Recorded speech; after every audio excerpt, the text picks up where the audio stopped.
और ये विषय अनेक अनंत। मन कहता है इनको भोग लो फिर हम भजन कर लेंगे। कभी नहीं, तुमसे सत्य कहता हूं, जितना इस मन की बात को मानोगे उतने प्रभु से दूरी होती चली जाएगी।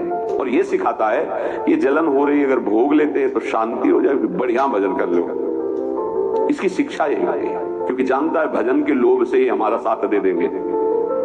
साधक जहां उसको उसकी इंद्री का भोग दिया मन को, बस फिर वो उसको ऐसा फंसा के पटकता है कि भजन कब कहां कैसे हो रहा था सब गायब हो जाता है। और वही भोग चिंतन, वही विषय चिंतन, वस्तु चिंतन, शरीर चिंतन।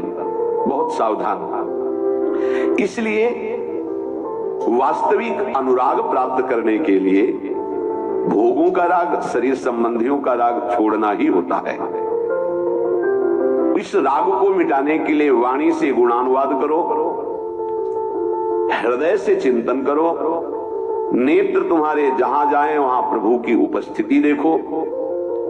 देखो भक्तों का चिंतन चिन्मय होता है, वो सब जगह अपने चिन्मय आनंद प्रदान करने वाले भगवान को देखते हैं। वो अपने प्रभु से भिन्न न किसी वस्तु को देखते हैं, न व्यक्ति को देखते हैं। हम गलती यही करते हैं कि जहां हमारी दृष्टि जाती है वहां हम वस्तु, व्यक्ति, विषय देखते हैं, ना कि प्रभु को। उपासक ध्यान रखे, जहां विषय चिंतन है वहां भक्ति नहीं है, जहां भक्ति है वहां भगवत चिंतन है, विषय चिंतन नहीं है। जहां भगवत चिंतन है वहीं प्रेम है, और जहां प्रेम है वहीं भगवान को प्रकट होना पड़ता है। प्रेम ते प्रकट होई मैं जाना, हरि व्यापक सर्वत्र समाना, प्रेम ते प्रकट होई मैं जाना। प्रेमावेश भक्त का भगवान को विवश कर देता है। जब प्रेमावेश प्रकट हो जाता है तो भगवत साक्षात्कार हो जाता है। पर प्रेमावेश प्रकट होने के पहले हमारी शरणागति पुष्ट होनी चाहिए। शरणागति पुष्ट होने के लिए सबसे पहला लक्षण है दैन्यता, निराभिमानिता। और यहां सबसे बड़ा दोष हमारे अंदर अभिमान ही है। मैं विद्वान हूं, मैं भगत हूं, मैं अमुक हूं, ऐसा है। दीनता हमारे प्रभु के मार्ग में, प्रेम मार्ग में सबसे पहला लक्षण आना चाहिए। शरणागत भक्त का दैन्य स्वभाव होना चाहिए। जो जितना झुकता है वो उतना महान होता है। झुकने वाला ऐसा नहीं कि जिसके प्रति झुक रहा है वो महान है, ऐसा नहीं। जो झुक रहा है वो महान है। दैन्यता। दूसरा है निष्कपटता। हमारे प्रभु की शरणागति की पुष्टता के लिए, शरणागति के तो अलग भाव वर्णन, हमारी शरणागति पुष्ट रहे, नष्ट ना हो। भगवत शरणागति पुष्ट तो भगवत प्रेम निश्चित प्रकाशित होता है। उपासक को देखना चाहिए कि दैन्यता है कि अभिमान है हृदय में। दैन्यता का स्वरूप है किसी भी तरह से हमें गाली दी जाए, अपमान किया जाए, निंदा किया जाए, तिरस्कार किया जाए तो मुझे ऐसा ही लगे कि मैं ऐसा ही हूं, किसी का पात्र हूं, उसे दैन्यता कहते हैं। वाणी से हम माइक से बोलेंगे कि हम अधम हैं, बड़े नीच हैं, बड़े ऐसे हैं, ये भी दैन्यता की भाषा है। और हाथ जोड़कर प्रणाम मुद्रा में रहेंगे, ये भी दैन्यता की मुद्रा है।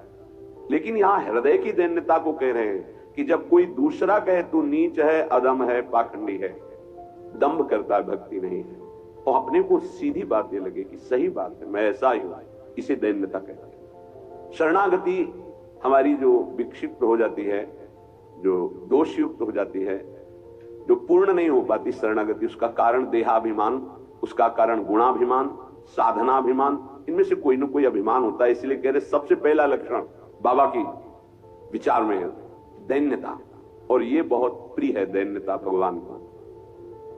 दूसरी है निष्कपटता। कपट नहीं रखना चाहिए। हरि और गुरुदेव, हरि गुरु चरण सेवा अनुसरहु, अर्चन बंधन संतत करहु, दासंतन कर सुखता। हृदय में कम से कम एक जगह तो निष्कपटता आ ही जाए गुरुदेव भगवान से। पर ये बहुत छलिया मन है, ये सर्वज्ञ प्रभु से भी छल करना चाहता है, बहुत छलिया है।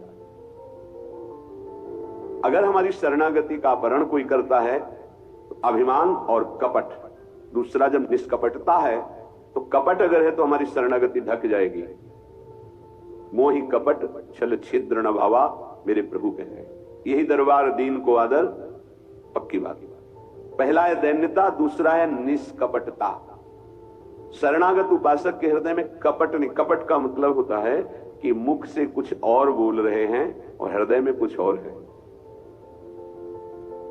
ये कपट प्रायः अपने लोग बहुत अच्छी तरह हृदय में सजा के रखते हैं, इसलिए शरणागति पुष्ट नहीं होती। निष्कपटता, जैसे का वैसा, बिल्कुल गुरु के सामने, प्रभु के सामने, उसमें। तीसरा सत्यता, वाणी में सत्य, हृदय में सत्य, आचरण में सत्य। सत्य धर्मयुग में। असत्य संपूर्ण संसार के भोग और संबंध है। किसी भी संबंध और भोग में प्रियता है तो शरणागति का अपहरण हो जाएगा। सत्य श्री भगवान, नाम, धाम, लीला, रूप, प्रेमी जन। इसके अलावा सब मिथ्या। जितना कुछ देख रहे हो परिणाम देखा जाता है, परिणाम में सब झूठा। चौथा सर्व समर्पण। सर्व शब्द लगा हुआ है, तन मन प्राण एक एक वृत्ति केवल अपने शरण की तरफ। यहां सर्व समर्पण नहीं होता। समर्पण होता है पर सर्व समर्पण नहीं होता। सर्व समर्पण कुछ हमारी पर्सनल वृत्तियां हैं, कुछ हमारी शर्तें हैं, कुछ हमारा है, तो सर्व समर्पण नहीं।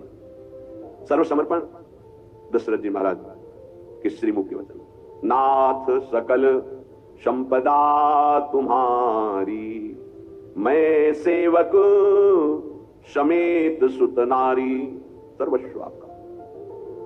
जहां कहीं शरणागति पुष्ट पाई गई तो सर्व समर्पण वाले की, वो चाहे राजा ही क्यों नहीं, महाराज शिवाजी, वीर शिवाजी, समर्थ गुरु रामदास जी, सर्व समर्पण, पीपा जी सर्व समर्पण। कैसा शरणागति पुष्टता का ये लक्षण, सर्व समर्पण। पीपा जी महाराज राजभाव में अपने सब राजवैभव के साथ गुरुदेव श्री रामानंदाचार्य जी के तो वहां तो पार्षद खड़े रहते थे, सहज में ऐसे थोड़ी मिल सकते हैं आप। जाके प्रार्थना की, कह दो कि महाराज पीपा जी आए हैं, स्वामी जी के चरणों के दर्शन करना चाहते हैं। जाके सूचना नहीं, वहां जाके कह दो कि हाँ राजा महाराजाओं की कोई आवश्यकता नहीं, स्वामी जी साक्षात भगवान का स्वरूप रामानंदाचार्य जी आए और उनका महाराज का आदेश है कि हाँ किसी राजा महाराजा की जरूरत है। उनको लगा मेरे से कोई गलती हो गई। अच्छा, समस्त राज सैनिकों को, राज पोशाक को, सब एक साधारण को कह दीजिए कि नीच पीपा दर्शन करना चाहता है श्री चरणों में।